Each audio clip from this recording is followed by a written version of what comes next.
conference, I want you to know the feeling is entirely mutual. What a great conference. I love conference.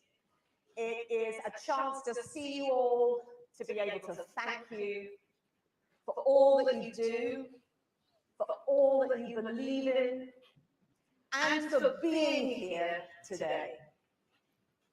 And it's important that you are, because this is the turning point.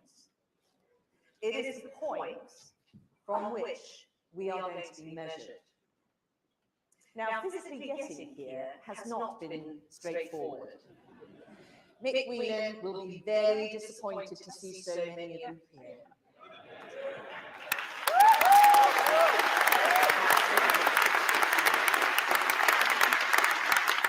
But we are quite used to people trying to disrupt our conference. Whether you're a new member, and this is your first conference, or you've been a stalwart of the party for decades, you have all had to stand up to bullies. You've had your offices graffitied, you've been trolled online, you've been called scum, you've had physical threats, some of you have had death threats, and I know that some of you in this hall today have faced sanctions and threats from hostile states.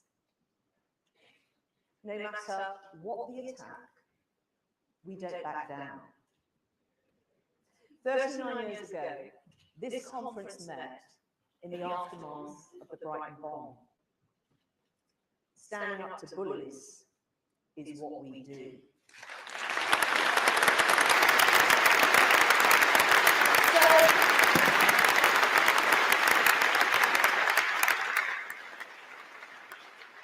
So I know that you are a tough bunch. And that strength comes from a deep motivation to serve and respect for the rights of the individual.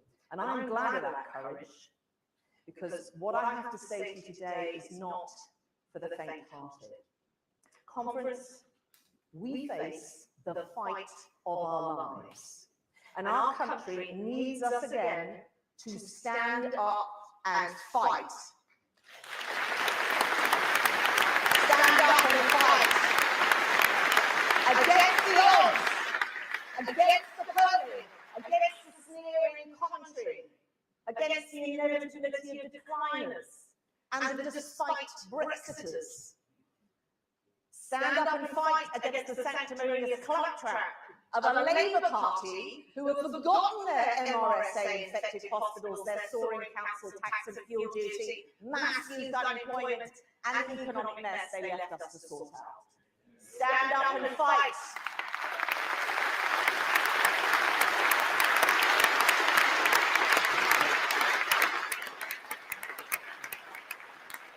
Stand up and fight, because when we do, all is possible. Now, later on, you're going to be hearing from our brilliant Prime Minister. And he is going to be talking about the future, about the long term, and how politics needs to change for a brighter future. But for the time I have with you, I want you to cast your minds back. Now, as you know, I'm a Portsmouth girl, and on the South Coast, we know a thing or two about fighting. Over the years, we have been in one scrap after another, and my city still bears the scars to this day. Many of you in this hall will remember the 1980s. I know what you're thinking, more couldn't remember the 1980s. She's far too young. Conference, I have to tell you, I was there. And one of my first memories was standing on the hot walls in Portsmouth, and I was watching HMS Hermes take the Falklands Task Force out of the harbour. And I stood proud that day. I knew, watching those men and those ships, that my country stood up to bullies. Those men and those families knew that some would not be coming back. It was deeply moving, and it moves me still to think of it. You see, it was the moment I realised courage is infectious. You see, that is what the Conservative Party is for. That is what this nation is for. We stand up and fight. We are the party and country that stood up and fought Nazis and fascists. We are the party and country whose resolve enabled superpowers to end a Cold War. We are the party and country that sent my classmates' fathers and ships from my dockyard to stand up and fight for the rights of the Falkland Islanders to self-determination. All against the prevailing wisdom that it could not and should not be done. We are the party and country that have stood from the start with Ukraine. We are the party and country that stood up for democracy, who gave our countrymen the choice to join a European trading bloc, and 40 years later, the choice to leave what it had become. We are the party and country that transformed the sick man of Europe into a titan on the global stage, who stood up and fought against militant trade unions and broke their chokehold on Britain. A few brave people with courage and conviction and love of country who thought about the long term, not short-term popularity, who knew what needed to be done and took on the bullies to achieve it. Margaret Thatcher and every single person that stood with her and fought for a better future. Now, conference, I happen to know that Lord Tebbit is tuned in to our proceedings from home, and I think we should all send him a message. Norman, we remember you today, and we thank you.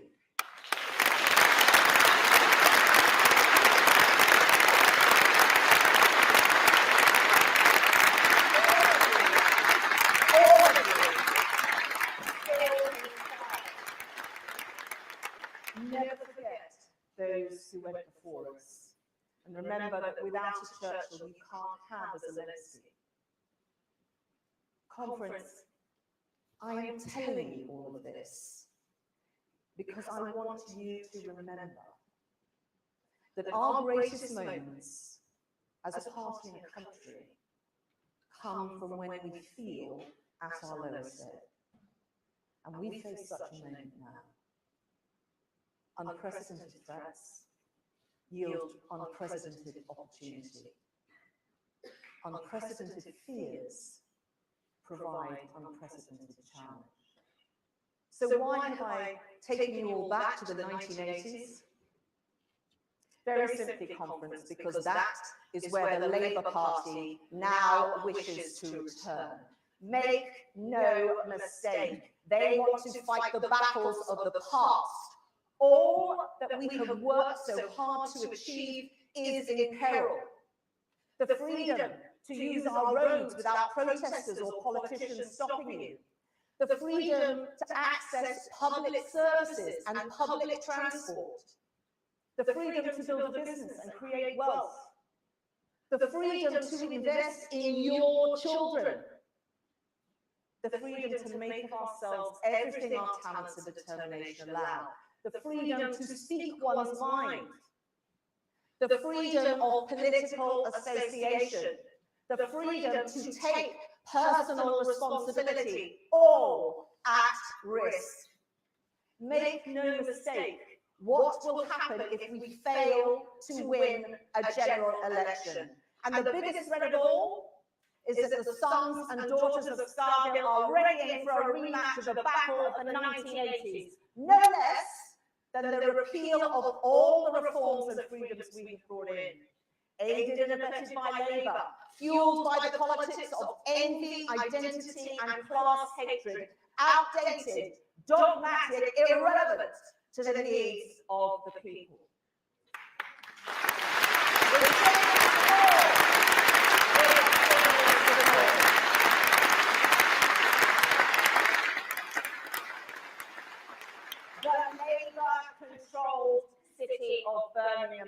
Council, following the Labour-controlled Liverpool City Council into scuttling around, handing out redundancy notices to its own workers in the wake of bankruptcy. We have seen this movie before. They want to return us to the 1980s. Conference. We are not for return.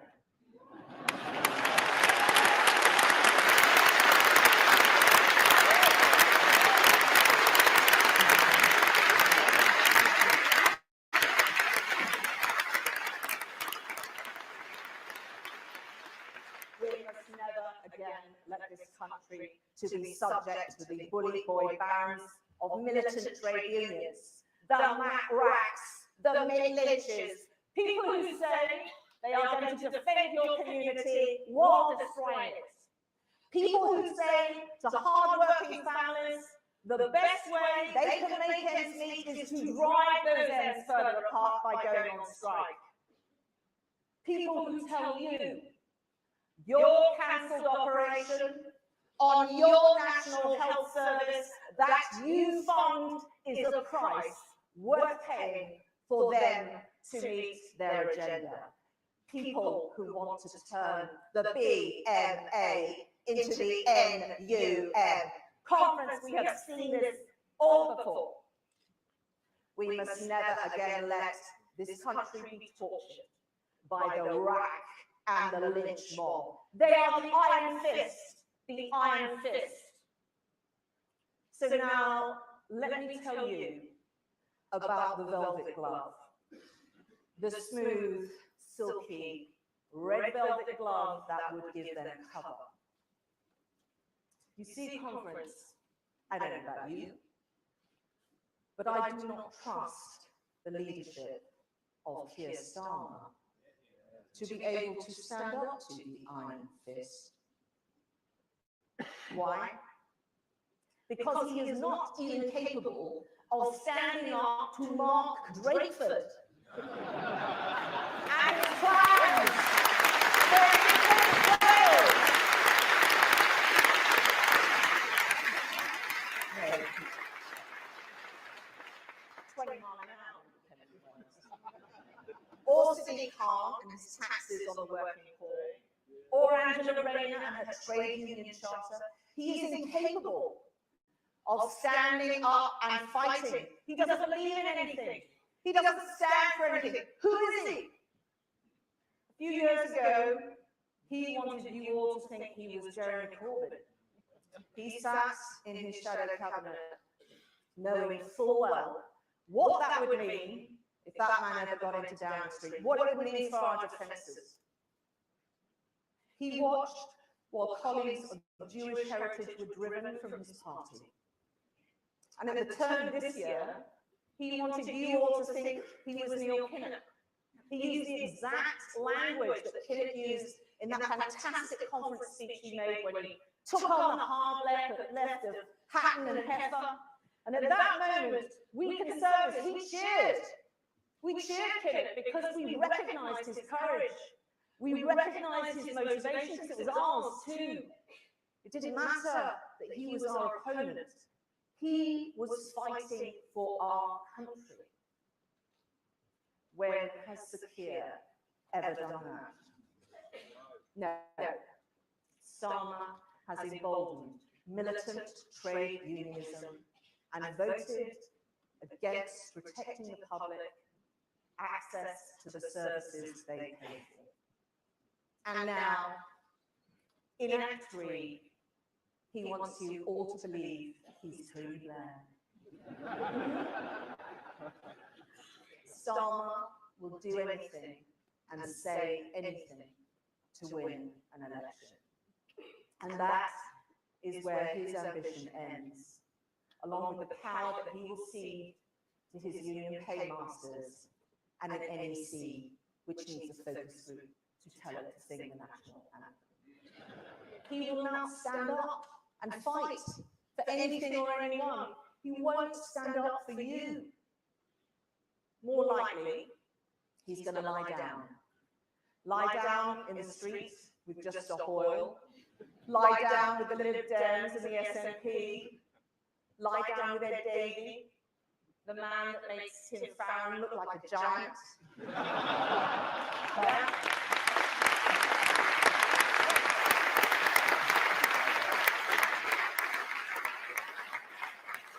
Lie down with Hamza Youssef, the man that made Nicola Sturgeon look competent.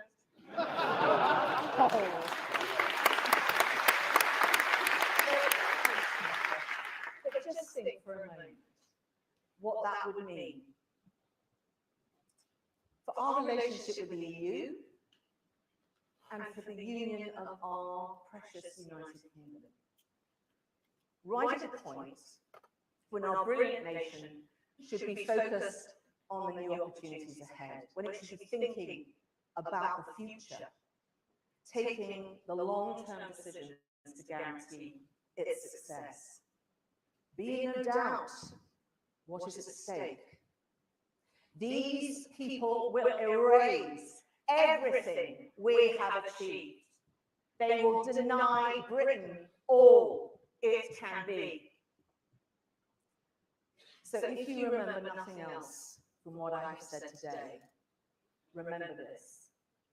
Stand up and fight. Stand up and fight for our families, for workers, for the protectors, for the wealth creators. Stand up for those that take responsibility. Stand up and fight for all those people that voted to leave the EU and those that voted to remain and accepted the result and wish our country well. Stand up and fight for your communities, for Scotland, for Wales, for Northern Ireland, for England. Yeah.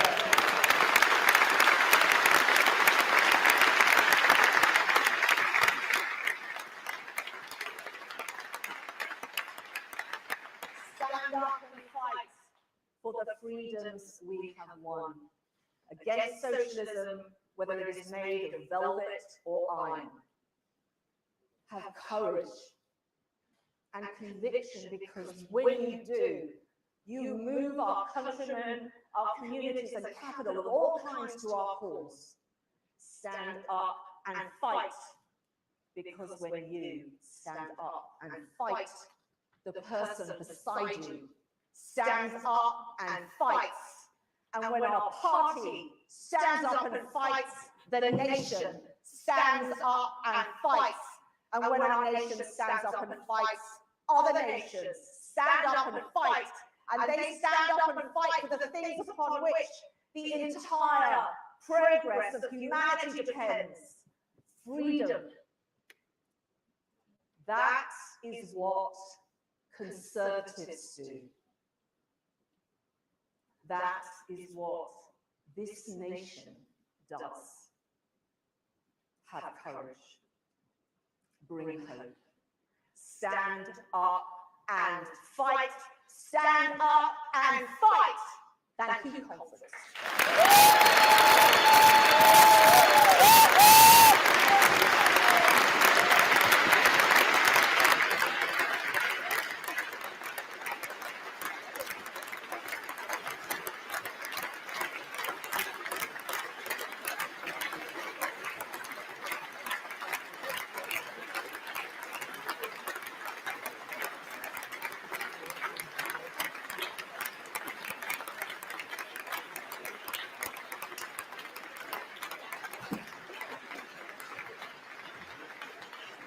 Ladies and gentlemen, please welcome the Minister for Veteran Affairs, Johnny Mercer.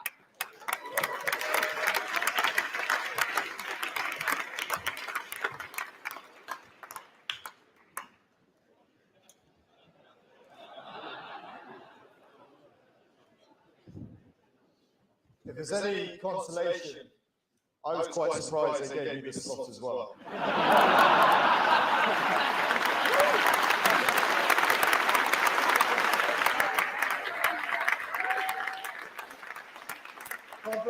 Conference, thank you very much. Good morning, and thank you to Penny. It's good to be here today. It's good to be here because these are important days. It's important first to say thank you to all of you who have taken the time to attend this week, because I know it's not been easy. We all know that. You know that. And I wanted to say a real public thank you for all that you've done over the last year. You are the heart of the party, right? The volunteers who are simply there because you believe in our mission, in what the Conservative Party is trying to do. It's been hard, and I acknowledge that. But I've got one purpose standing here before you today. Because yes, I'm a campaigner, an irritating, ruthless campaigner for veterans' rights.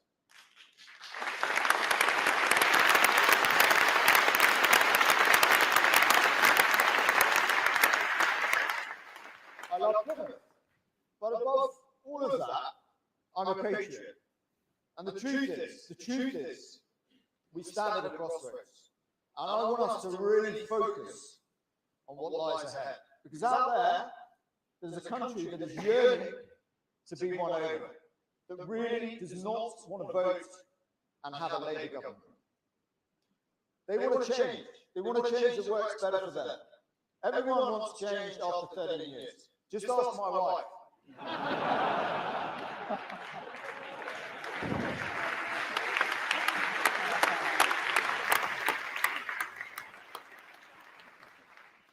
Because life's really difficult out there, right? It's really tough in cities like mine. And look, we've done a lot to support the people, right? You can't argue with it.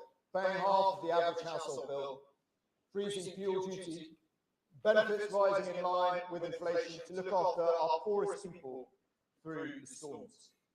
But for too many people, it doesn't feel like that. And we haven't got it always right. And we all know that. Okay? But change is afoot. And I would not be here today if that was not happening. You can feel the change. You can feel the change this week. Long-term decisions for a brighter future actually mean something. Right? Take my crusade on Veterans Affairs. I joined this party because, like many ordinary Britons today, I saw it as the party of the nation. Moderate, patriotic, committed, and values-driven.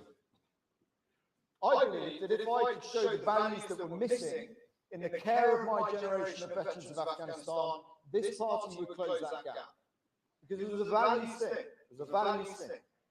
How we look after those who serve. Those who, instead of shouting loudest about their country outside yet another party conference, those who actually crossed that threshold and were prepared to sacrifice body and mind for our way of life, for our country, for our values. And in the last 30 years, we have seen politicians repeatedly failing to take the long-term choices for our veterans. But this PM has been different from the start. And I would not be here if he wasn't. He made a conscious decision straight away that we were going to follow in the footsteps of our American, Australian, Canadian, and other peer nation allies and change our structure of government to better look after our veterans. He decided that he would have a veterans minister in his cabinet for the first time, that he would constitute the Office for Veterans Affairs properly, and that we would finally close that gap between what we say about our veterans, including from this very conference stage, and how it feels to be a veteran in the United Kingdom today. Because the truth is, the veterans care in the United Kingdom has been transformed. Single dedicated pathways to physical and mental health care in our NHS, backed up by millions of pounds of long-term funding. Specific programmes reaching vulnerable veterans in the criminal justice system to a compassionate but really aggressive approach to ending the stain of veterans' homelessness in the United Kingdom this year. Many governments around the world have tried that. Many have tried that. But we are actually going to end rough sleeping because of a lack of provision in our veterans by this Christmas under a Conservative government.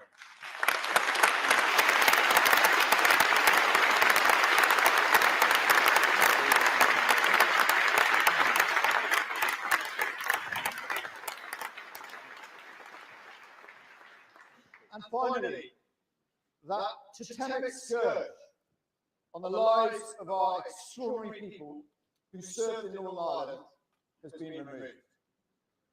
The hounding of these special people who stood against terror and violence in Northern Ireland on our behalf was appalling. It was a stain on our nation, not just on the veterans community, but the nation as a whole. The sight of these men being arrested in their 80s, dragged back to Belfast, hounded literally to death. It was a totemic symptom of a nation's moral ambivalence to those who serve. To end that was about hard choices, right? It was about principles.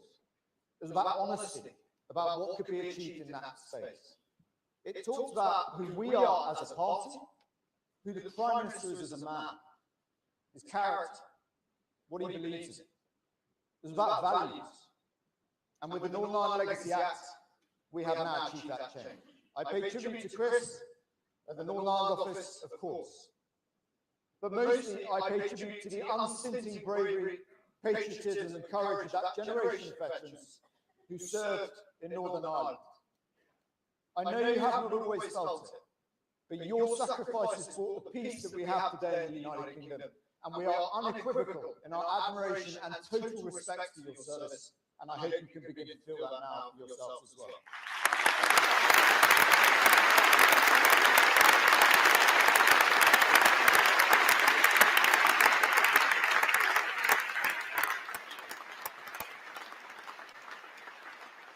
I stand before you as perhaps one-time fiercest critic in this space, but acknowledging we have further to go, I can honestly tell you that veterans' care in the United Kingdom has never been better because of a Conservative government.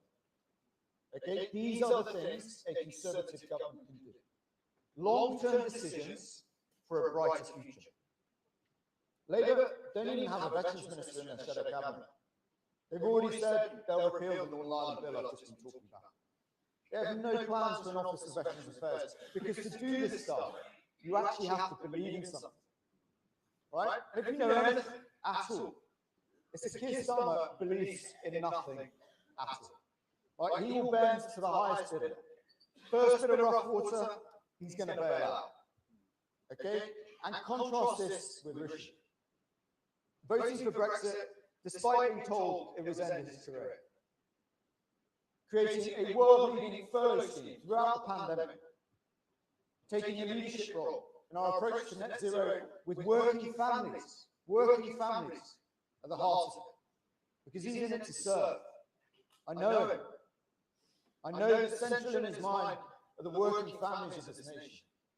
Who drive this nation, who serve in the armed forces, who drive the economy, and frankly deserve better than they've had from Westminster. And the British people deserve that. They deserve that leadership. We must not consign them to years of a feeble Labour government they don't want and doesn't believe in anything at all. We must hang together in the months ahead. This is the vital piece. We must hang together. Now is the time for focus, a focus on our nation, on the mission above ourselves. If we do that, I'm convinced we can get there. Let's get to it.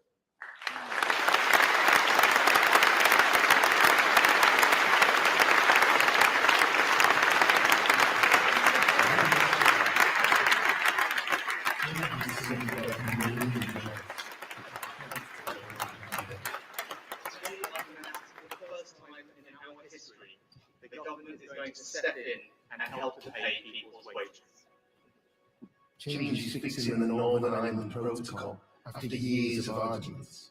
Rishi Sunak hailed a decisive breakthrough on Great Britain's trade arrangements with Northern Ireland. Change is challenging the status quo with a new approach to net zero. Change is doing politics different, setting targets. We will halve inflation, grow the economy, reduce debt, cut waiting lists and stop the debates.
Well, I just got away with good morning. We're almost at good afternoon.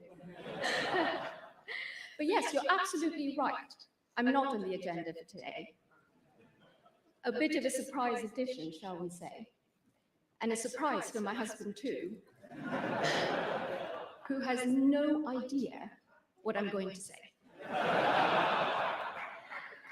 When I told our lovely girls, Krishna and Anushka, about being here today, they were also quite surprised. But look, the reason why I'm here is really quite simple. And it's because Rishi and I are each other's best friends. We're one team. And I could not imagine being anywhere else but here today with all of you to show my support to him and to the party.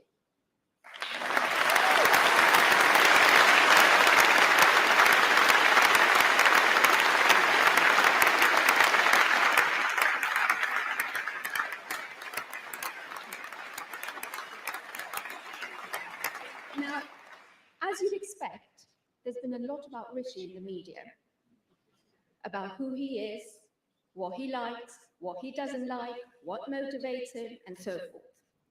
Now, some of it is accurate. I'm afraid he does love a good rom-com. The cheesier, the better even. And some of it is not so true. So you'll be relieved to hear that episodes of Emily in Paris are not informing his outlook on the EU. But in all seriousness, though, as we gather here today to look to the future of the UK, I'm so grateful to have this chance to talk to all of you about the man who is leading us there. Now, let me start with one word that sums up my husband, and that is aspiration. Aspiration runs through his DNA like it does this party's. Aspiration is what drove his family many years ago to move to the UK. And aspiration is what drives Rishi to build for a better country and a better life for all our young people to look forward to. Rishi and I met when we were 24, when we were both studying abroad in America. Right from the very beginning, I was struck by two things about him. No, not his smart suits or his love for hoodies. He actually didn't own either back then. But two much more important things. His deep love for his home, the United Kingdom, and his sincere desire to ensure as many people as possible have a chance to have the opportunities he was lucky enough to have had. It completely energized him. At the time, I wondered if this passion was just youthful optimism. Today, I'm not sure youthful optimism is a term you can still use about a man in his 40s. But Rishi's energy and passion for the future of this country are as strong as ever. That is why he has been a lifelong conservative. That is why he entered politics almost a decade ago. And that is why it is the greatest honor imaginable for him to be Prime Minister, leading the country and the party he loves.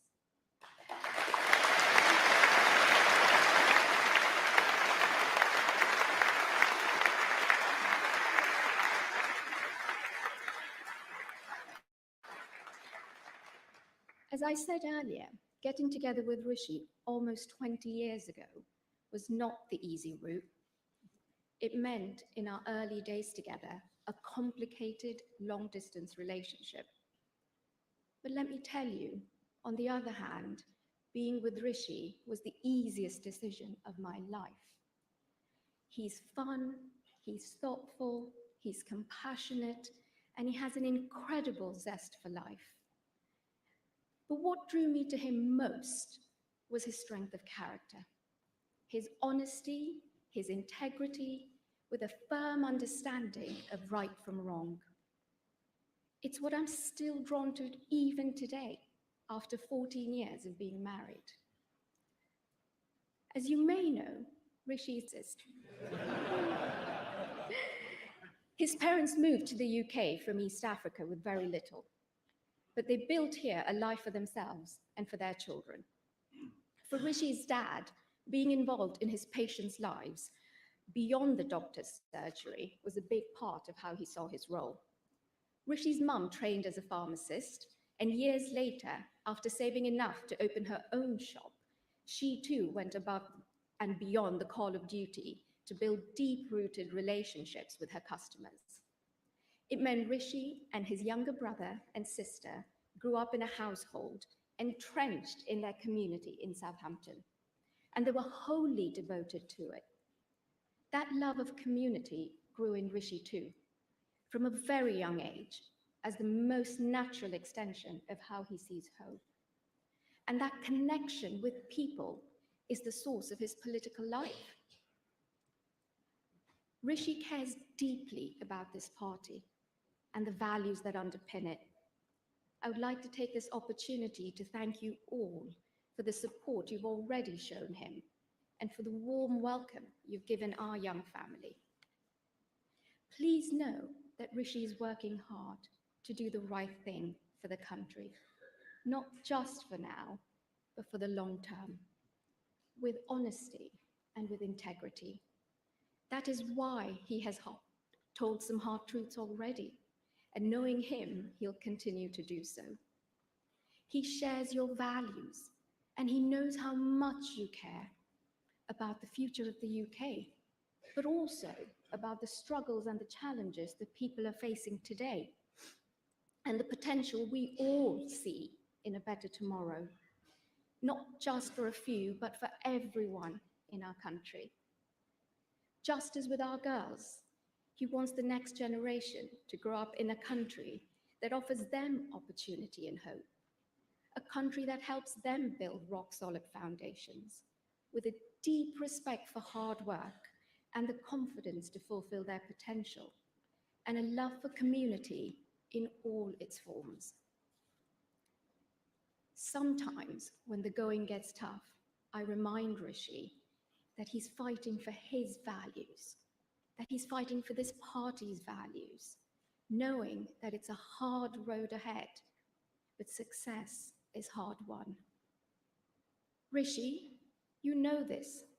You know that doing the right thing for the long term, even when it's hard, is the right thing to do. And I hope you also know how proud you make our girls and me every single day.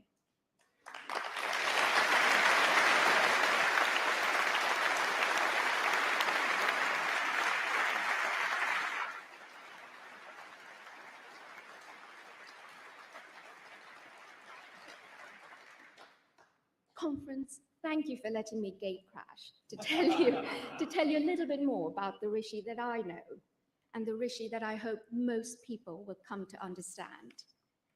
Now, it gives me the greatest pleasure to introduce you to a wonderful, wonderful father, my best friend, and your Prime Minister, Rishi Sunak.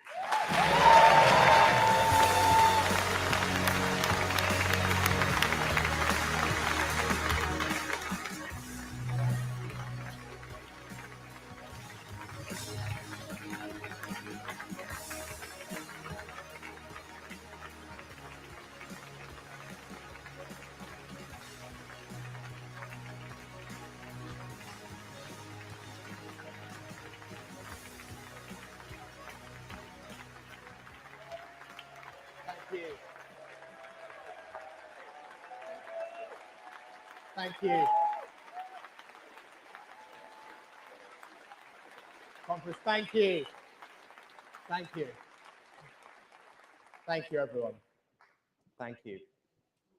Thank you, Akshata, for that introduction, and thank you for always being there for me, my wife. Truly the best long-term decision for a brighter future I ever made.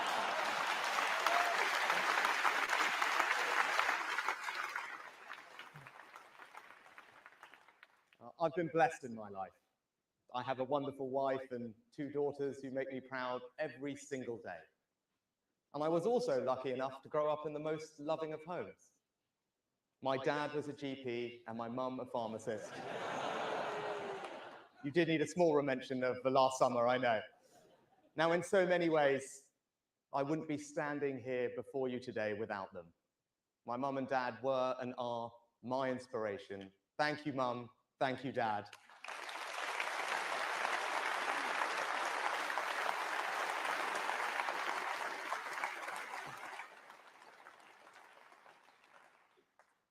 Like so many of us in this hall, they understood the importance of community and made sure that I did too. They didn't believe community was some extension of government. Rather, they understood community is sustained by individuals, by those who look out for their neighbor, treat others as they would like to be treated. They understood the fundamental importance of service. It was seeing the difference they made to people's lives that made me want to go into politics. Now, my mother set up her own pharmacy. It was a proper family business. We all chipped in. As a teenager, I helped deliver prescriptions and do the books. I learned there the importance of being able to meet your commitments and make good on your promises. And my parents are long retired now, but the Sunak pharmacy left me with a lasting respect for every small family business. This Conservative Party, the party of the grocer's daughter and the pharmacist's son, will always be the party of enterprise, the party of small business.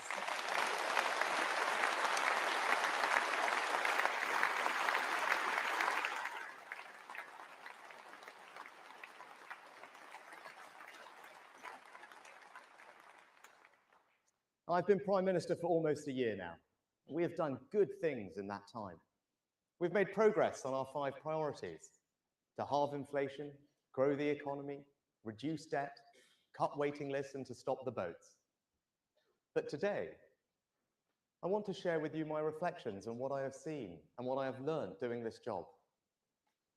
I have seen up close the quality of our armed forces and our intelligence services, truly the finest in the world.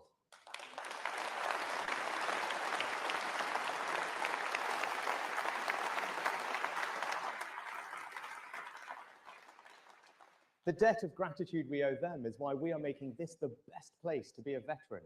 And I know we will deliver, because we have a Minister for Veteran Affairs sitting in Cabinet. Johnny served in Afghanistan. This is personal for him. He stood with his fellow soldiers in battle, and now he is ensuring that it is this Conservative government making our country fit for our heroes.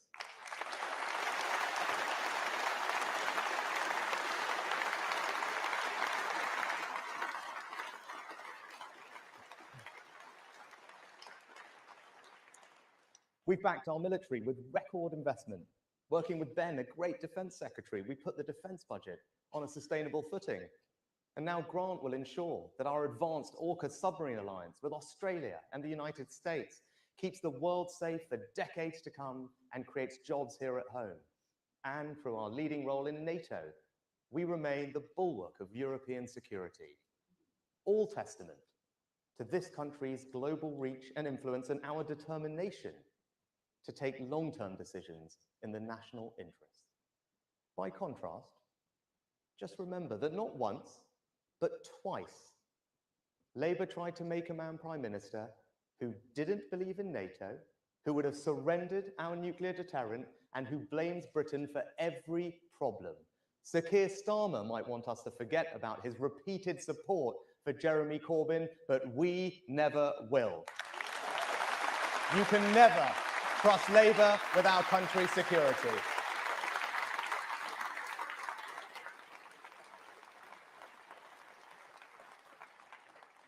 I'm proud to say we've also led the world in providing support to Ukraine. We were the first country to send Western battle tanks to Kyiv. Now more than 10 others have followed. We were the first country to send long-range weapons to Kyiv. Now France and the United States have followed. We were the first country to agree to train Ukrainian pilots. Now more than a dozen others have followed. I say this to our allies. If we give President Zelensky the tools, the Ukrainians will finish the job. Slava Ukraini!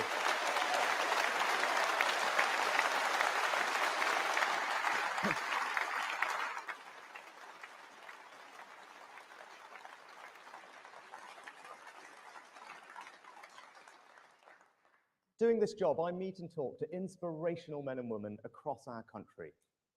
You see that our most potent strength, our most powerful resource, our greatest hope is our people.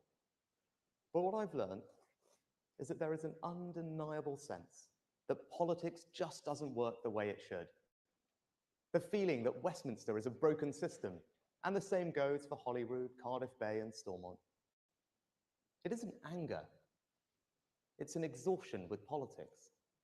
In particular, politicians saying things and then nothing ever changing. And you know what? People are right. Politics doesn't work the way it should. We've had 30 years of a political system which incentivizes the easy decision, not the right one. 30 years of vested interests standing in the way of change. 30 years of rhetorical ambition which achieves little more than a short-term headline. And why? Because our political system is too focused on short-term advantage, not long-term success. Politicians spent more time campaigning for change than actually delivering it. It doesn't have to be this way. I won't be this way. Conference, our mission is to fundamentally change our country.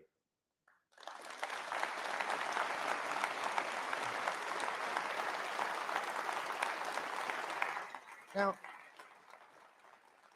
the Labour Party have set out their stall to do and say as little as possible and hopes no one notices. They want to take people's votes for granted and keep doing politics the same old way. It's a bet on people's apathy. It doesn't speak to any higher purpose or brighter future.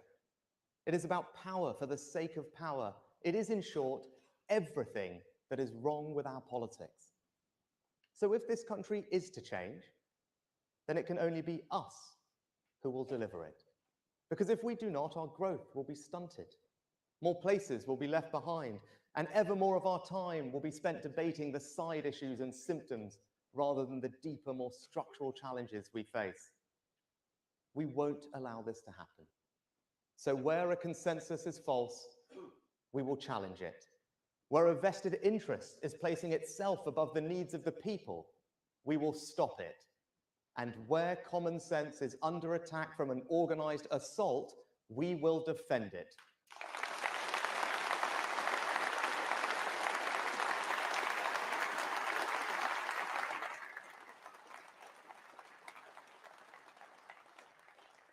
Today, I will set out how we will achieve this, beginning with a set of long-term decisions to build a brighter future for our children and to fundamentally change our country. And Conference, you can already see my approach in the course I charted on net zero. And we Conservatives love our natural world. We are determined to be good stewards of it. In my own constituency, it is the beauty of the North York Moors and Swaledale and Wensleydale that makes the place home. We Conservatives also value frankness and consent. We believe that politicians have a duty to treat household budgets with respect and that change only endures if we bring people with us. As you could tell by the reaction to my decision to chart a new course to net zero, it was not the easiest argument to have. But when I looked at the reality of what people were being asked to do, the thousands of pounds people would need to pay, all of that disproportionately falling on the poorest in society, by the way, and all of it not actually necessary in those timeframes to meet our net zero targets, and in spite of us doing more than any other country, I concluded it simply wasn't right. So I decided to take a pragmatic, proportionate, and realistic approach to reaching net zero. And I won't take any lectures from other countries that have done far less than us, or from those for whom spending thousands of pounds means nothing. Change is difficult, particularly for those who disagree. But remember this, we will still meet our international obligations. We will still meet our domestic targets, and we will still get to net zero by 2050. We have solved a problem and offered an unapologetic defense of good conservative common sense.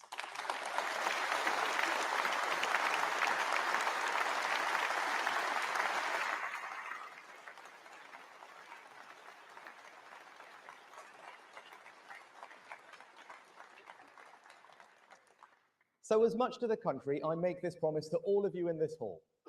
As I did last summer, I will tell it as it is. I will lead in a different way, because that is the only way to create the sort of change in our politics and in our country that we all desperately want to see. Now, I came into office in difficult circumstances, and I don't want to waste time debating the past, because what matters is the future. The facts are the facts. You can't borrow your way out of inflation. And if we want fundamental change in our country, we need a strong economy as a foundation. That is why halving inflation was the first and most important of the 5 priorities I set out at the start of the year. Everything we want to achieve requires getting inflation under control. Inflation is the biggest destroyer of all, of industry, of jobs, of savings, and of society. No policy which puts at risk the defeat of inflation, no matter its short-term attraction, can be right. Not my words, but those of Margaret Thatcher, as true now as they were then.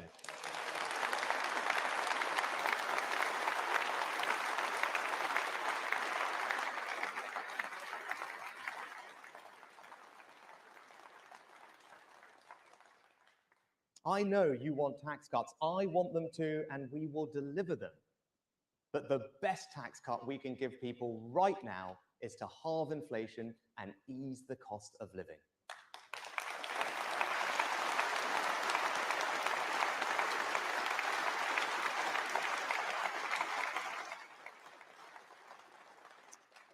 And with inflation under control, our debt reduction will become easier. And as debt falls, confidence grows. And as confidence grows, so too will our economy. We need our economy to grow faster and for people across the country to feel the benefits of that. Like other Western economies, we haven't grown quickly enough in recent years. But don't let Labour and the others talk down our nation. We now know that we have had one of the fastest recoveries from the pandemic of any major economy in Europe.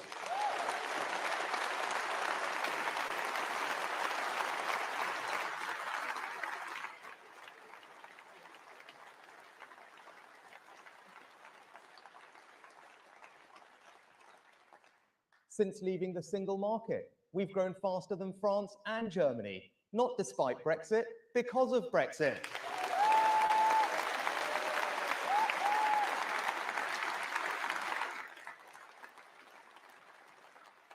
We have the largest life sciences, financial services, creative and tech sectors in all of Europe, and we have near record numbers of people with the security that a job provides. And if we want to keep growing, we have to create the conditions in which businesses can drive growth, and that's exactly what we're doing. We still have the lowest corporation tax rate in the G7, and thanks to the Chancellor's business tax cuts, we are the best place to invest in the machinery and equipment that your business needs to grow. Innovation drives growth in a modern economy. So we also have the most generous tax regime for research and development in the G7. And our Brexit freedoms make us ever more competitive. From financial services to clinical trials to agriculture, we are creating a more agile regulatory system, freeing up businesses to drive the growth our country needs.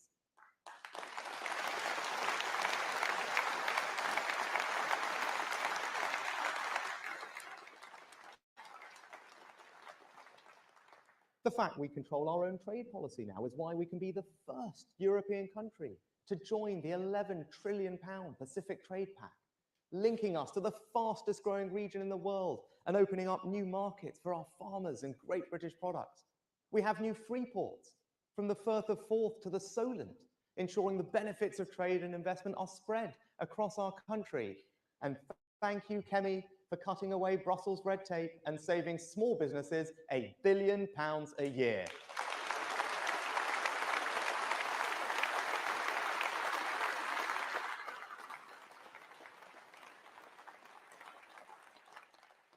Brexit was more than a vote to leave the EU. It was a vote to change, to become something more. It was a statement of our belief that Britain could begin a new story, one which reached all parts of our country and everyone in it. We must keep making the case for taking back control, because if we don't, our opponents will try and neuter this change, to align us with the European Union so that we never seize the full opportunities of Brexit. Now, we know where Keir Starmer's heart lies on this issue, and we know he can't be trusted on it either. First, he said he'd respect the referendum result. Then, he wanted a second referendum. Then, he wanted free movement. Then, he didn't. He said he wouldn't try and renegotiate our deal. Then, he said he would. And then just 2 weeks ago, he was caught on camera telling a meeting of international politicians that he now just wants to follow all the EU rules. The irony isn't lost on me. While we're busy thinking about the future of the United Kingdom, Keir Starmer's just banging on about Europe.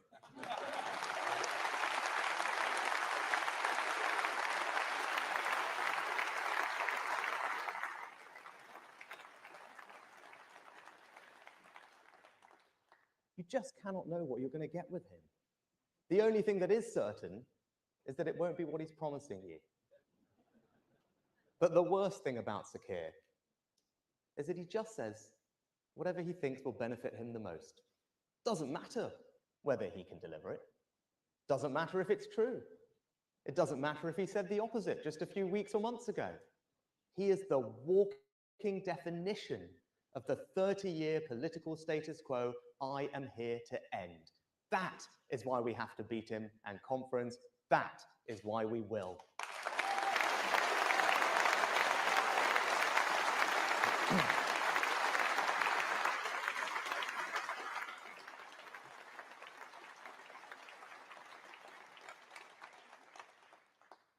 Now, if we are to create change and drive growth across our country, then we must get our infrastructure right. A false consensus has taken root that all that matters are links between our big conurbations. This consensus said that our national economic regeneration should be driven by cities at the exclusion of everywhere else. It said that the most important connections those cities could have was to London and not anywhere else. And it said that the only links that mattered were north to south, not east to west. What we really need, though, is better transport connections in the north. A new network north that will join up our great towns and cities in the North and Midlands. I wanted to come here to Manchester today to say that this will be our priority, our focus, our project. HS2 is the ultimate example of the old consensus. The result is a project whose costs have more than doubled, which has been repeatedly delayed, and it is not scheduled to reach here in Manchester for almost 2 decades, and for which the economic case has massively been weakened with the changes to business travel post-COVID. I say to those who backed the project in the first place, the facts have changed, and the right thing to do when the facts change is to have the courage to change direction.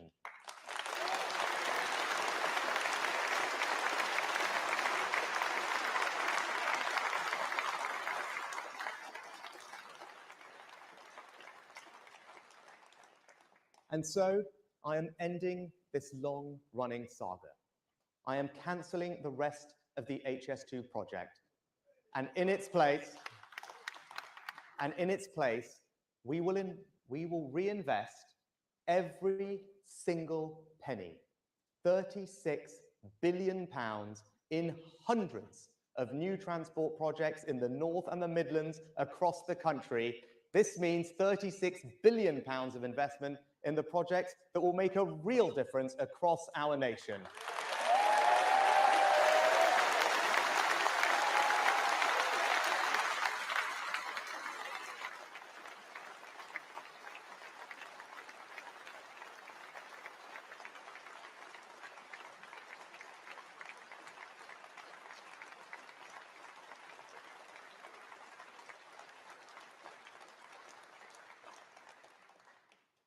As a result of the decision we are taking today, every region outside of London will receive the same or more government investment than they would have done under HS2, with quicker results. No government has ever developed a more ambitious scheme for northern transport than our new Network North. This is the right way to drive growth and spread opportunity across our country, to level up. With our new Network North, you will be able to get from Manchester to the new station in Bradford in 30 minutes, Sheffield in 42 minutes, and to Hull in 84 minutes on a fully electrified line.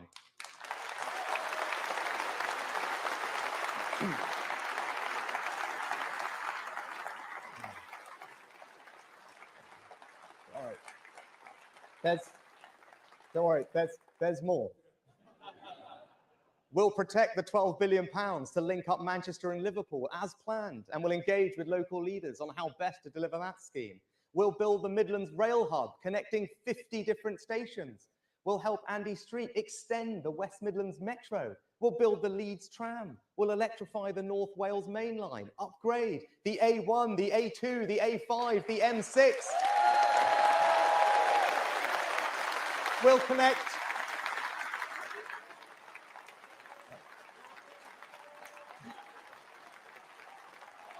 There is more.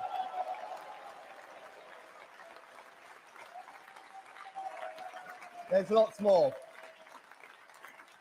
We'll connect our union with the A75, boosting links between Scotland and Northern Ireland. We will fund the Shipley Bypass, the Blythe Relief Road, and deliver 70 other road schemes. We will resurface roads across the country. We'll bring back the Don Valley Line. We will upgrade the Energy Coastline between Carlisle, Workington, and Barrow.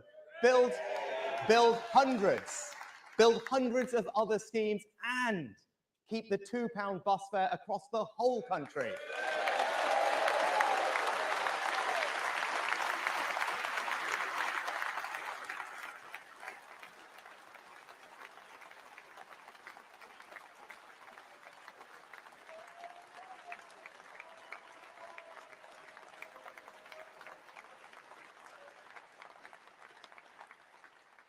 I challenge anyone to tell me with a straight face that all of that isn't what the North really needs.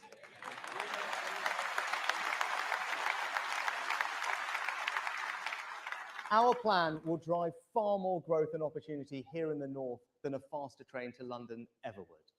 As John Stevenson and Ben Houchen have long argued, East-West links are more important than North-South ones. Now, given how far along construction is, we will complete the line from Birmingham to Euston. And yes, HS2 trains will still run here to Manchester, and journey times will be cut between Manchester, Birmingham, and London by 30 minutes. And I say this to Andy Street, a man I have huge admiration and respect for. I know we have different views on HS2, but I also know we can work together to ensure a faster, stronger spine, quicker trains, and more capacity between Birmingham and Manchester.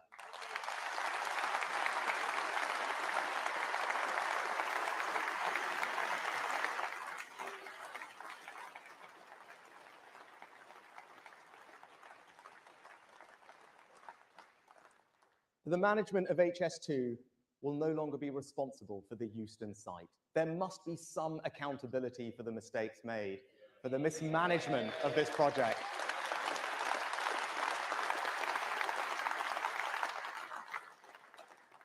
We will instead create a new Euston development zone, building thousands of new homes for the next generation of homeowners, new business opportunities, and a station that delivers the capacity we need. And in doing so, for the first time in the life cycle of this project, we will have cut costs.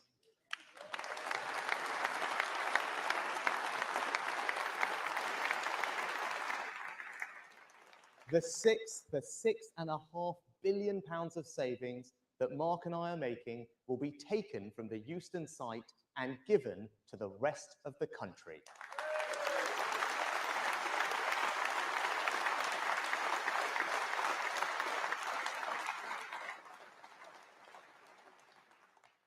Now, the decision I've made and the stance I'm taking will be attacked. They will say that halting it signals a lack of ambition. There will be people I respect, people in our own party who will oppose it. But there is nothing ambitious about simply pouring more and more money into the wrong project. There is nothing long-term about ignoring your real infrastructure needs so that you can spend an ever larger amount on one grand project. They will say that we have already spent so much on it that it would be embarrassing to stop. That, though, would be an absurd reason to continue, an abdication of leadership. They will say that there is somehow a cross-party consensus on the project. As I have already said, that consensus is wrong. For too long, people in Westminster have invested in the transport they want, not the transport the rest of the country, particularly the North and the Midlands, wants and needs.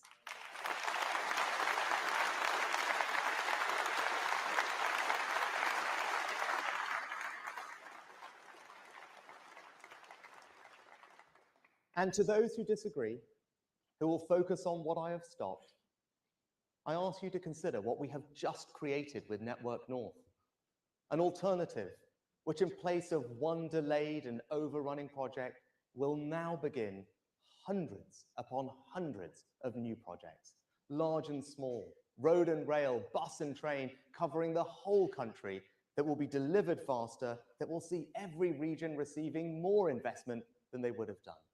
You can't have both. So those who wish to disagree with me, I respect that. But they should have the honesty to admit that they would now be cancelling the hundreds of alternative projects right across the country that people will benefit from instead. Conference, I think our plan is simply a better long-term investment of £36 billion of taxpayers' money.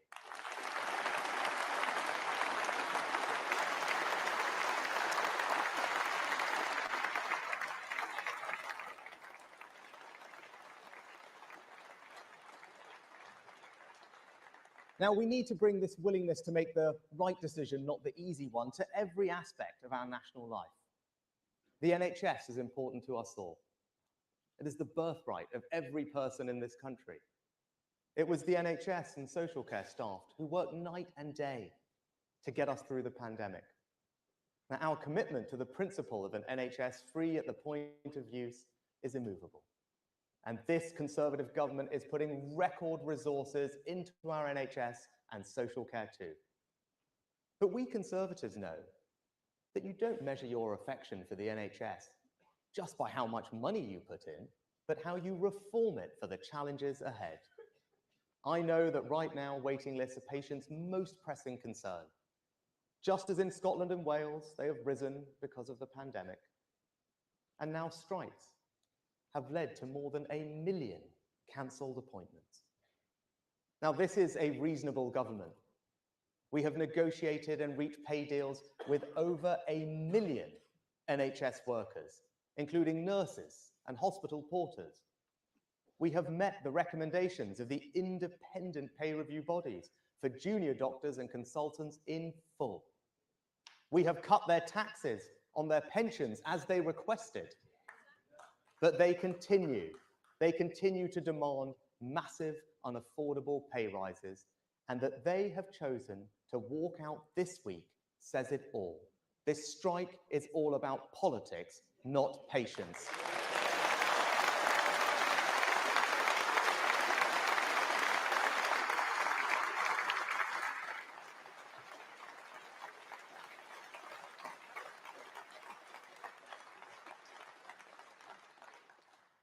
These strikes are not in the spirit of the NHS. This year, we celebrate its 75 years of service, and one of my abiding aims as your Prime Minister is to set the NHS up for the next 75. True believers in the promise of the NHS wanted to reflect the world we live in today. That means a higher quality service that offers you, the patient, more choice, allowing you to use any provider, independent or NHS, free of charge, if that will get you treated quicker. A common sense reform that this Conservative government has made. Now next, Steve and I want to give the NHS the staff it needs. For decades, we've not trained enough doctors and nurses. The result? The NHS either hiring staff from abroad or paying temporary agency workers, huge freeze. And we are ending that with the first ever long-term workforce plan for our health service. Let me repeat that. The first ever long-term workforce plan. It says everything about the short-termism of our politics, that for the last 75 years, not a single government has planned for how many doctors and nurses the NHS will need in the decades ahead. Our plan doubles the number of students training to be doctors and nurses, but it is also a reform plan for the NHS, with new ways of training and new roles, new ways of working, all driving up productivity. Now, I know vested interests will oppose some of these measures, but we Conservatives must do the right thing and make the changes that will enable the NHS to work as productively as the best healthcare systems anywhere in the world.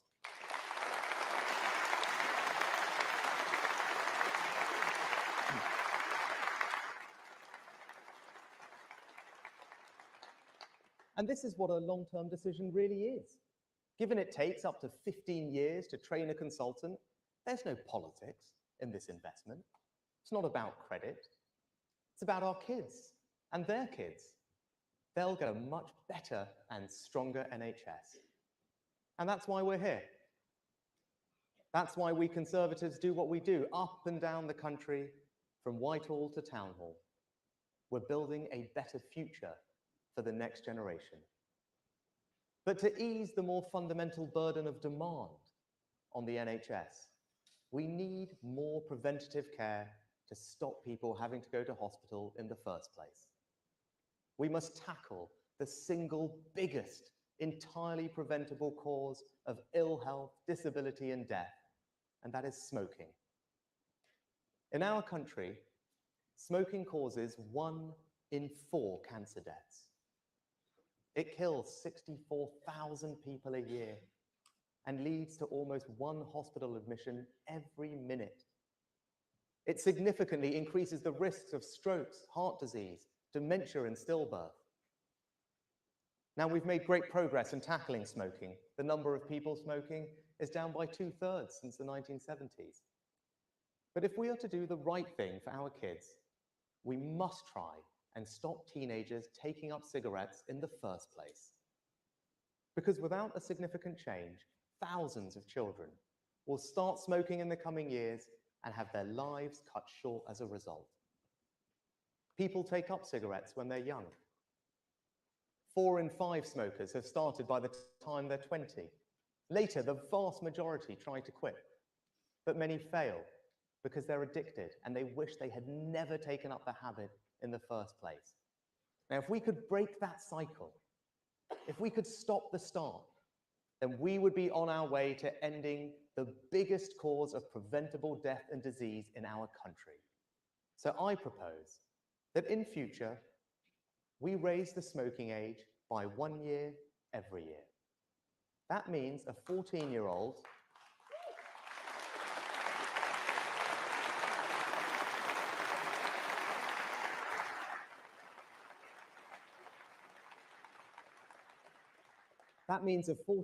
today will never legally be sold a cigarette, and that they and their generation can grow up smoke-free.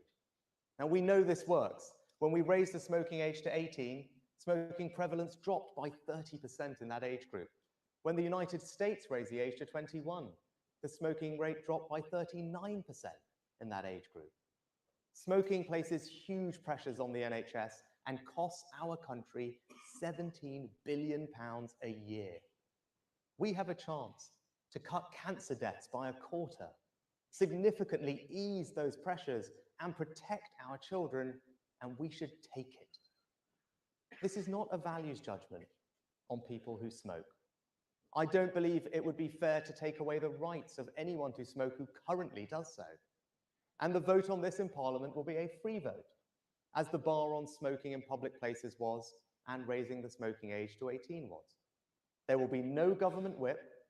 It is a matter of conscience. And I want you all and the country to know where mine is. For a Conservative, measures that restrict choice are never easy. I know not everyone in this hall will agree with me on this, but I've spent a long time weighing up this decision. Simply put, unlike all other legal products, there is no safe level of smoking. And what has ultimately swayed me is that none of us, not even those who smoke, want our children to grow up to be smokers. And this change can make that a reality. It will save more lives than any other decision we could take.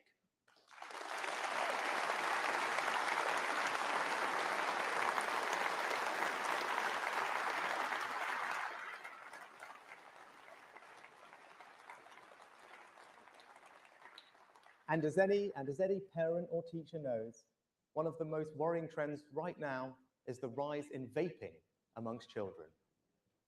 1 in 5 children have used vapes. We must act before it becomes endemic. So we will also bring forward measures to restrict the availability of vapes to our children, looking at flavors, packaging, displays, and disposable vapes. Now, as Prime Minister, I have an obligation to do what I think is the right thing for our country in the long term. And as Conservatives, we have never shirked that responsibility. We have always been at the front of society, leading it. And when we have the tools at our disposal to deal with the biggest cause of preventable illness and death in our country, to cut cancer deaths by 1/4, to significantly reduce long-term pressure on our NHS, and to do for our children what we all in our heart of hearts know is right, we must act, we must lead. Conference, we must put the next generation first, and that is what I will do.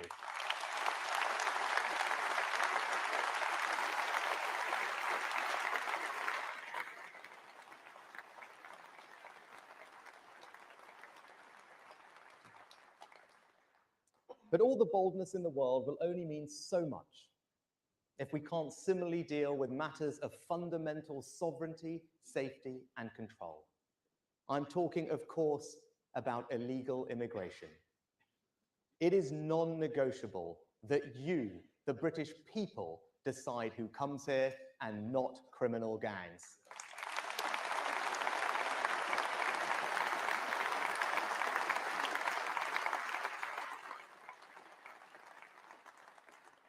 Those gangs ply a trade that leads to innocent people dying. We have a moral duty to defeat this evil, and we will. Now, I've never pretended that stopping the boats will be easy. At the time I committed the government to delivering that goal, the consensus was simple.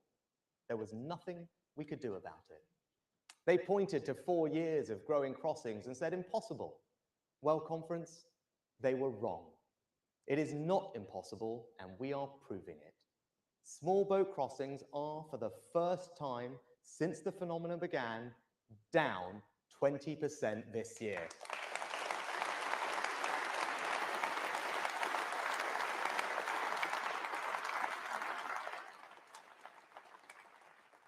All while entry into Europe is up. We are by no means where we want to be, but don't let anyone tell you we aren't making progress. We are, and we will get there. Our new law will ensure that if you come here illegally, you will be detained and swiftly removed. Now, I am confident that once flights start going regularly to Rwanda, the boats will stop coming. Just look at how our returns agreement with Albania has seen the numbers coming from there fall by 90%. I am confident that our approach complies with our international obligations, but know this: I will do whatever is necessary to stop the boats.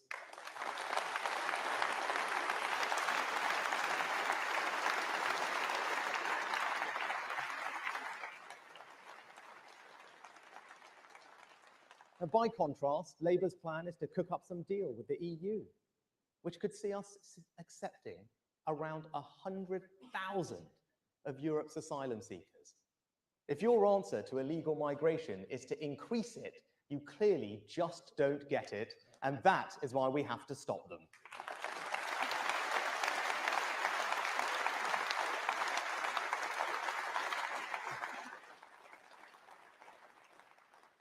And that's because on this and on so many other issues, Labour simply don't share our and the country's values. My values are simple: service, family, work. I was brought up to understand the value of work. Work gives you security. Work gives you purpose. When the pandemic hit, we were faced with the prospect of 12 million people losing that security, that purpose, overnight. And once you're out of work, it can be hard to get back in. I wasn't prepared to cast 12 million people into that darkness. I'm proud that furlough not only prevented this, but helped ensure our economy recovered more strongly from the pandemic than France, Germany, and Japan. Never forget the scale of what we did for so many. In 6 weeks, we did something that had never been done before, from scratch. I was told it wasn't possible, that it wouldn't work, but I got it done. Furlough was compassionate conservatism in action.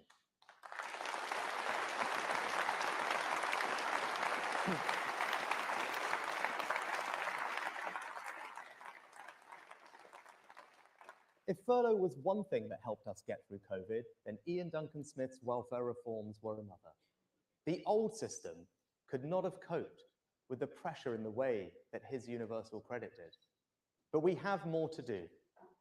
We must end the national scandal where our benefit system declares that more than 2 million people of working age are incapable of actually doing any. That's not conservative. That's not compassionate. That must change. In 2011, 1 in 5 of those doing a work capability assessment were deemed unfit to work. But the latest figure now stands at 65%. Are people 3 times sicker today than they were a decade ago? No, of course not. It's not good for our economy. It's not fair on taxpayers who have to pick up the bill. And it's a tragedy for those 2 million people being written off. I refuse to accept this, and that is why we are going to change the rules so that those who can work, do work.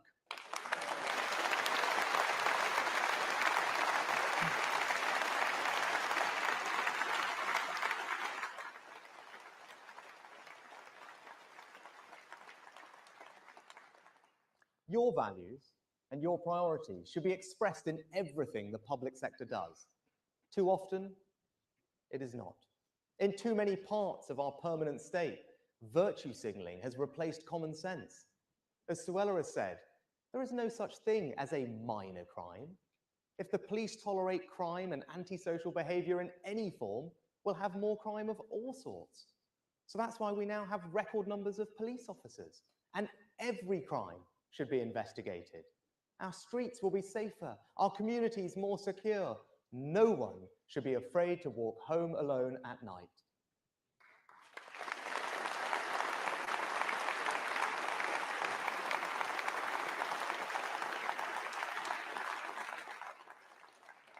And our London mayoral candidate, Susan Hall, is doing a great job of holding Sadiq Khan to account for his failings on policing. Londoners, you will be safer with Susan.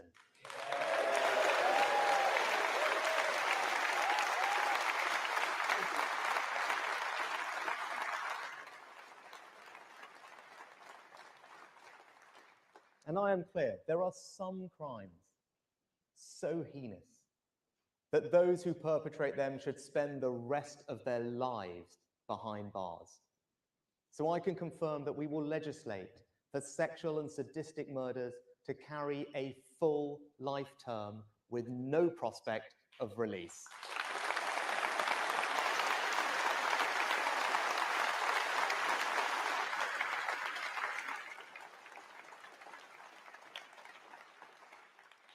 We are going to change this country, and that means life means life. Now, that shouldn't be a controversial position.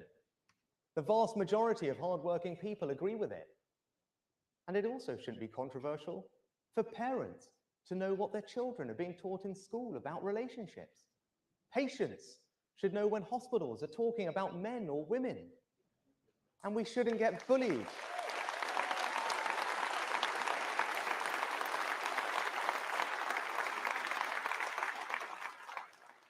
And we shouldn't get bullied into believing that people can be any sex they want to be. They can't. A man is a man and a woman is a woman. That's just common sense.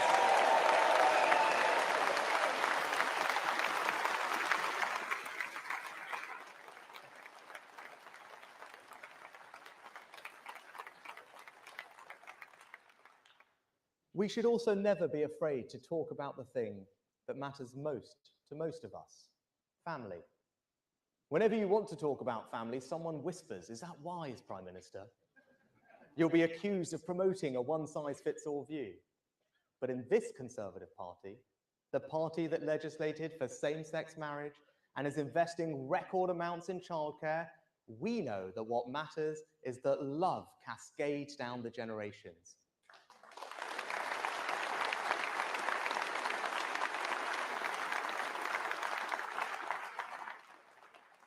It is family that cares for us at the beginning of our life. It is family that helps us learn. It is family that sustains us. And in old age, it is family that lightens the autumn of our days. Family matters. And as proud Conservatives, we should never be afraid to say that.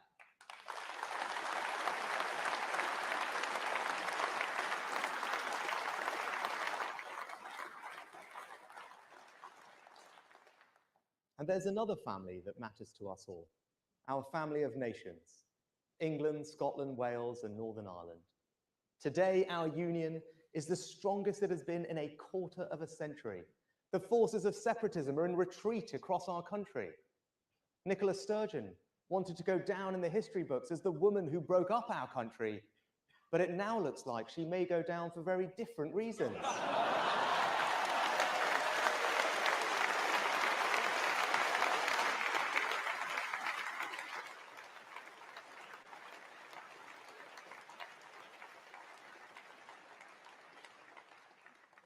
We are a remarkable combination of four nations with a proud history, and that history should give us enormous confidence in our future. My grandparents didn't emigrate to just Leicester or Southampton, but to the United Kingdom. They came here because our country stands for a set of values. We are the home of fair play, the best of British. We are the place for those who want to add to our national story. The United Kingdom has done a huge amount for my family. I often think about how different our lives would be if my grandparents had not left India and East Africa all those years ago. I owe our country everything. And it is my duty to do what I can to help this country take the right long-term decisions for the years ahead. The United Kingdom is also the most successful multi-ethnic democracy on earth. And our party has led the way on that. We had the first ethnic minority prime minister when Queen Victoria was still on the throne.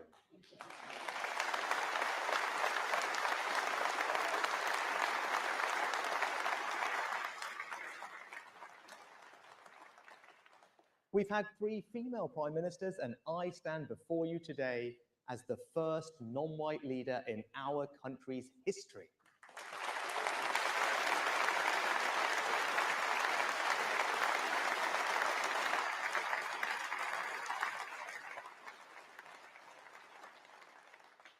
Meanwhile, Labour's last 3 leaders all live within the same square mile of North London. Now, when the Richmond Conservative Association selected me in North Yorkshire, people in other countries couldn't understand it.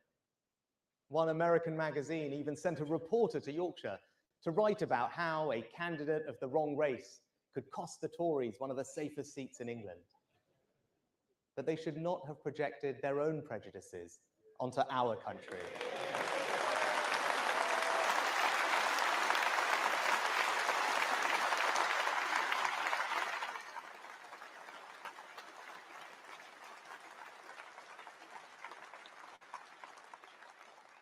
The people of North Yorkshire were not interested in my colour, but my character.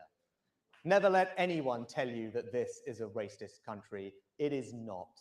My story is a British story. A story about how a family can go from arriving here with little to Downing Street in 3 generations. What does the Conservative Party offer a family of immigrants? The chance to become Energy Secretary, Business Secretary, Home Secretary, Foreign Secretary, even the chance to become Prime Minister.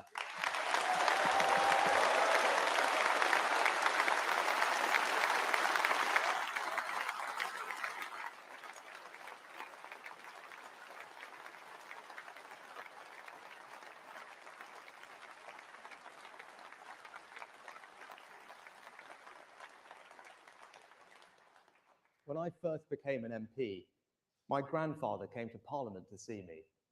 As we stood in Westminster Hall, on that floor which Disraeli and Churchill had walked across so many times, my grandfather suddenly got out his mobile phone and started to make a quick call. I was a new MP and I wasn't quite sure whether phones were allowed there or not. And I said, Nanaji, can't you just wait a moment? And he replied that he was calling the landlady he had when he had first arrived in this country. He said to me, I just wanted to tell her where I was standing. Now, I am proud to be the first British Asian Prime Minister, but you know what? I'm even prouder that it's just not a big deal.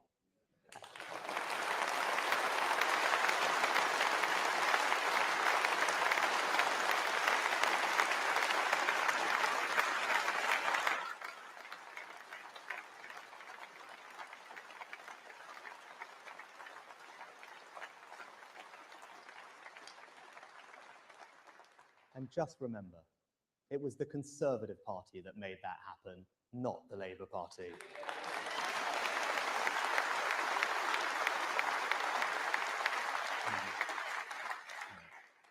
Now, if we want to change the direction of our country and to build a better future, nothing is more important than making our education system the best it can be.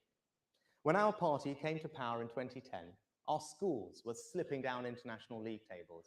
Now they are rapidly rising. Of what we have done in government since 2010, what I am proudest of is our record on education. With Michael and Nick Gibb, we took on a failed ideology. We brought back proper knowledge. We empowered reformers. We gave parents more choice and helped them hold schools to account. But perhaps the most profound thing we have done is to disprove the idea that there is something predestined about who will succeed and who won't. We have state schools in some of the most deprived parts of the country producing some of the best results. These schools, empowered by reform, don't think that there are limits to these children because of the postcode they were born in. Rather, they demand, inspire, and deliver excellence. A Labour government would never have done this.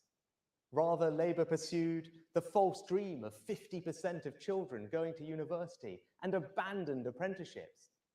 This assumption that the only route to success was the university route was one of the great mistakes of the last 30 years.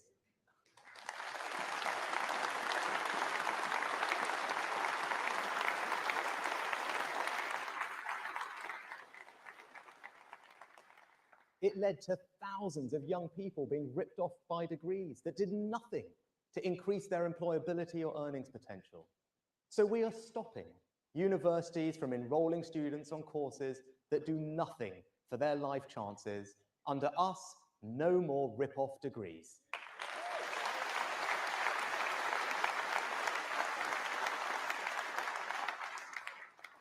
And if you want to know how much I value apprenticeships, look at the fact that in Gillian, we have our first ever apprentice to be Education Secretary.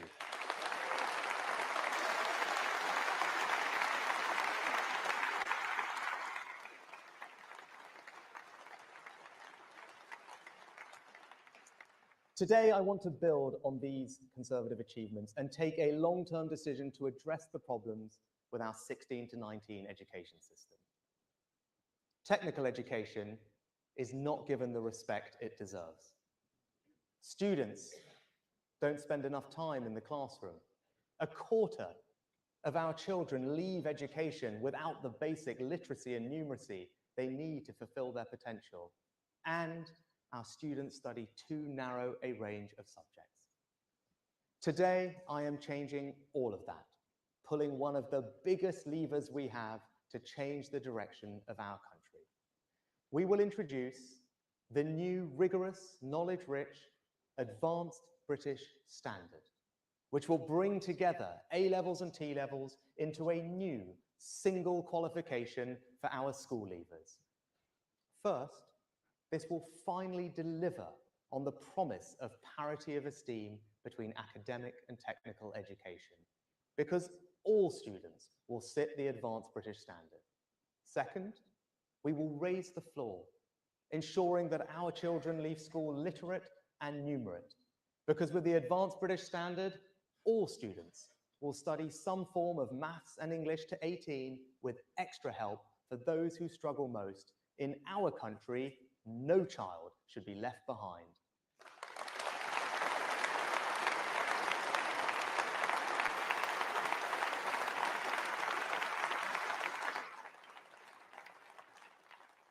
Third, our 16 to 19-year-olds spend around a third less time in the classroom than some of our competitors. We must change this. So with our advanced British standard, students will spend at least 195 hours more with a teacher. And fourth, A-level students generally only do 3 subjects compared to the 7 studied by our economic competitors. The advanced British standard will change that too, with students now typically studying 5 subjects. And thanks to the extra teaching time that we are introducing, the greater breadth won't come at the expense of depth, which is such a strength of our system. Now, our new plan will require more teachers in the coming years. So I can announce today that in order to attract and retain more teachers, those who teach key subjects in schools, and for the first time in our further education colleges too, will receive special bonuses of up to £30,000 tax-free over the first 5 years of their career. Our teachers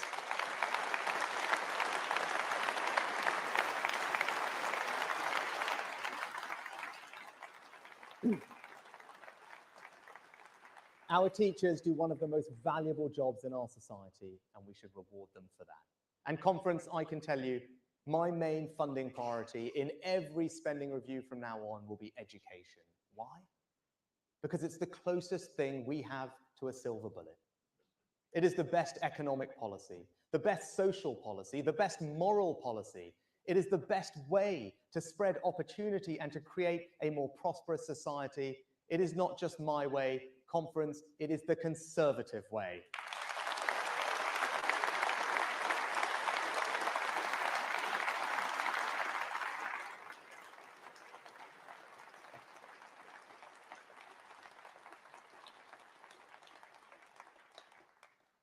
I know times have been tough. We have all had to deal with unprecedented challenges. And I will be straight with you. We have mountains to overcome still. But today we have made 3 huge decisions to change the direction of our country. We will give Britain the infrastructure it needs, protect the long-term future of our NHS and cut cancer deaths by a quarter, and create the best education system in the Western world to set up our children for the opportunities of the future. If we commit, if we come together, we can achieve truly great things. We can build a country where work is truly valued, where welfare is a safety net and not a way of life, where small businesses drive our economy, where innovation makes life better, where our NHS is properly funded and properly reformed, where our children are the best educated in the Western world, whether that's at university or, yes, through an apprenticeship, where the scourge of antisocial behavior is treated as the crime it is and not some social condition, where for the most violent offenders, life means life, where the people and their government decides who comes here and who can't, where the next generation can achieve the dream of owning their own home, where the elderly grow old with dignity and where the young grow up with opportunity, where decency and mutual respect bind communities together, where the very idea of Britain is a symbol of hope and stability across the world, and where our United Kingdom remains united.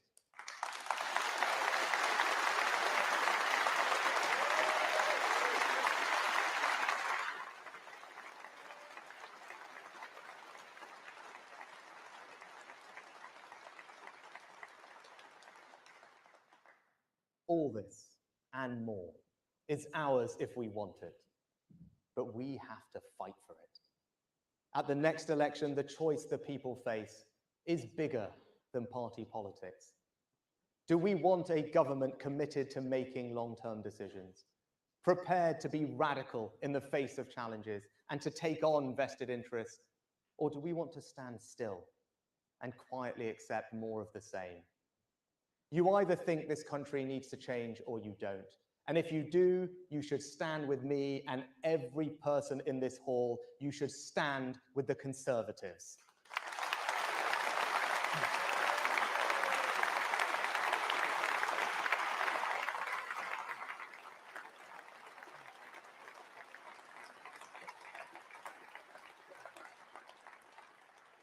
Today, this party put the needs of the British people first. We've taken the decision many should have done, but didn't. We've ended the HS2 drama and in its place will embark on a full-scale national reinvestment in the infrastructure people actually use and want and the skilled workforce who will build it. And no more hiding. No more pretending in the face of overwhelming evidence. Too many sons and daughters, fathers and mothers are lost to lung cancer, heart disease, dementia, stillbirth, and we can change that.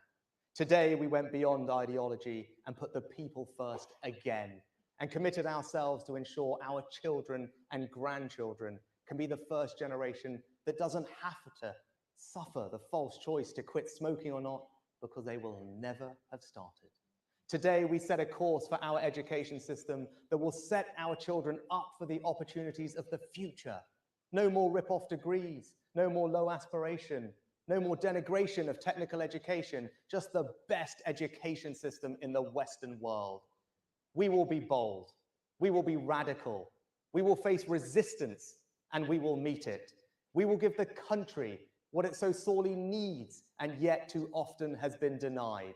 A government prepared to make long-term decisions so that we can build a brighter future for everyone. Be in no doubt, it is time for a change, and we are it. Thank you.